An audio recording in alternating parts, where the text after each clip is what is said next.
Good morning, friends. I'm here at Medical City with Dr. Tony Piano, neurologist, one of the proponents ng natural cures for Parkinson's. Sa Dance with Parkinson's, I was able to feature that in my blanks. I was there, and I'm glad that I'm here now with Dr. Tony to be interviewed. Dr. Tony, how are you? Thank you, sir. Thank you for the opportunity also to be in your blog and to share about Parkinson's. Opo. Yes. What's happening now, Dr. Tony? So right now po, we are here to promote awareness on Parkinson's disease. So we invited different people from the different barangays in Pasig as well as our other support groups. And this is mainly po para ma-educate namin yung mga tao regarding what is Parkinson's, how we treat Parkinson's, and then what are the alternatives in treatment, particularly exercise and rehabilitation, sir. I see. So maybe consider me as one of those uneducated so far. Hindi pa naman. I saw you na eh. So dapat educated ka na, sir. A bit, yes, a bit. I mean, for the benefit of our viewers, Yes. what do you think they should really know about now about Parkinson's? Okay, so for Parkinson's, it's important for us to know that this is a tinatawag nating neurodegenerative illness. Ibig sabihin, dahan-dahan pong nasisira yung part ng brain na mas mabilis compared to the normal healthy individual. So in Parkinson's, one area of the brain that is responsible to make your movement smooth, no?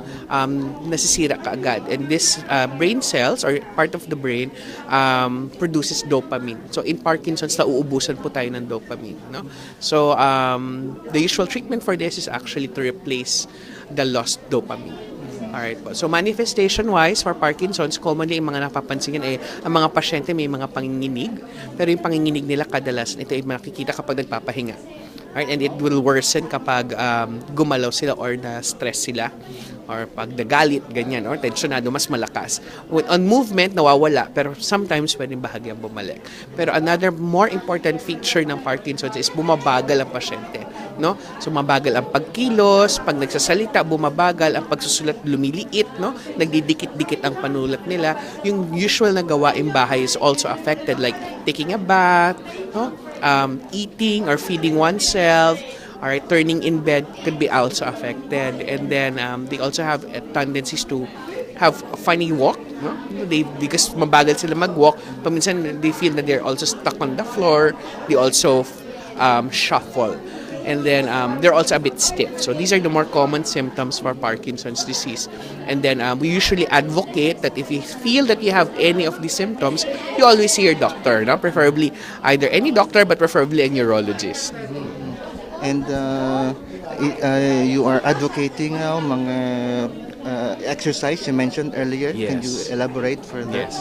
So exercise is a very important part of management ng Parkinson's, no? So there are many different ways to exercise. I think you mentioned in your previous vlog, no? When we were in Makati Med, which is dance. That's one very important form of exercise because first it raises your heart rate, no? So it's true exercise.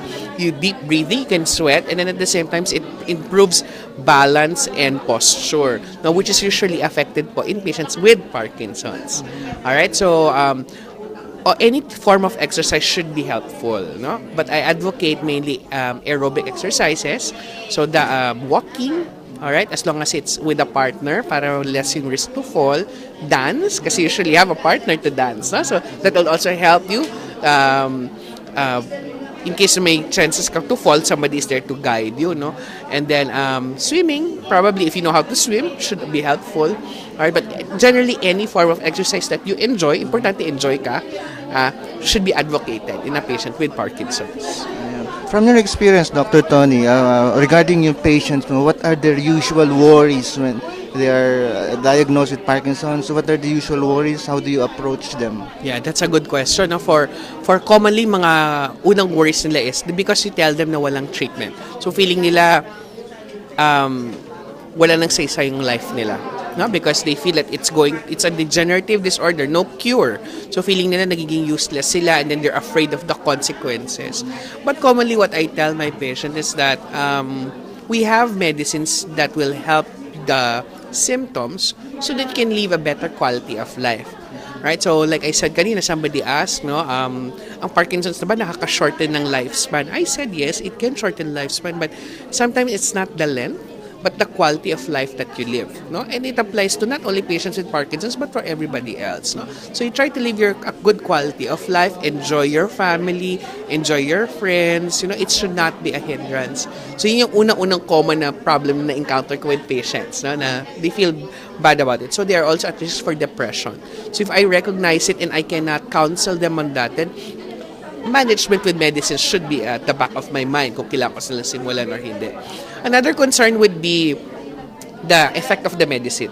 So once you start them on medicines, they will start to have sometimes side effects.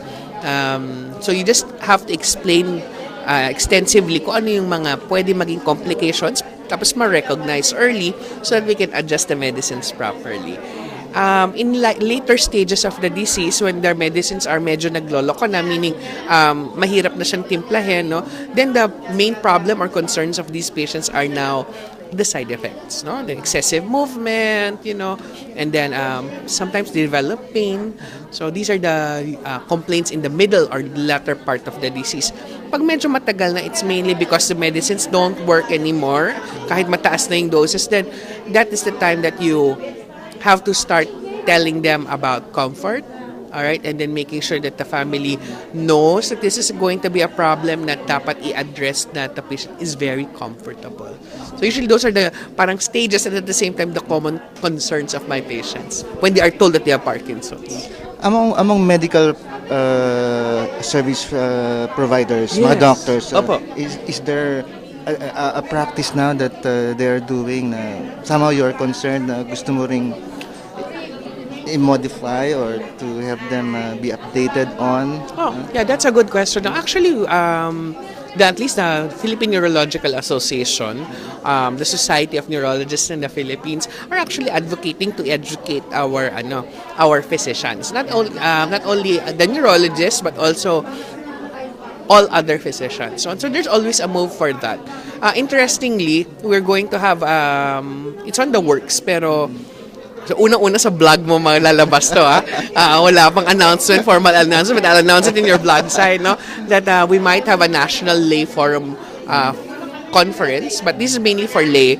For the doctors, the Movement Disorder Specialists, or MDSP, Movement Disorder Society of the Philippines, has always advocated in educating our other physicians to recognize. And then, if they can manage, let them manage. If they feel that there's difficulty in management, that we're here to help them. What about the caregivers at home of patients? What have you observed in their relationship or interactions with the patient? What can you say or advise to them? That's a good question, no? So, for all illnesses similarly to Parkinson's, like Alzheimer's, no, caregiver burden is a big aspect. So, this conference or this lay forum is going to actually be a series of conferences, and that's one of the topics that I want to discuss, no, to how the caregivers address patients with Parkinson's, particularly knowing their limit, knowing that they need to rest, all right, recognizing that the patient is going to move slow so they don't have to rush them, and also recognizing that they are the bigger, or they have the bigger chunk of responsibility in making sure that these patients will have a good quality of life.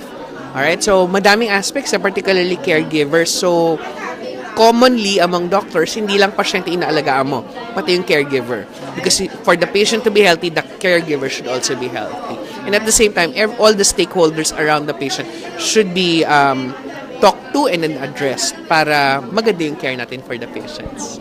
What about Dr. Tony, about the general public in general? Would you like to say something to them? Yes.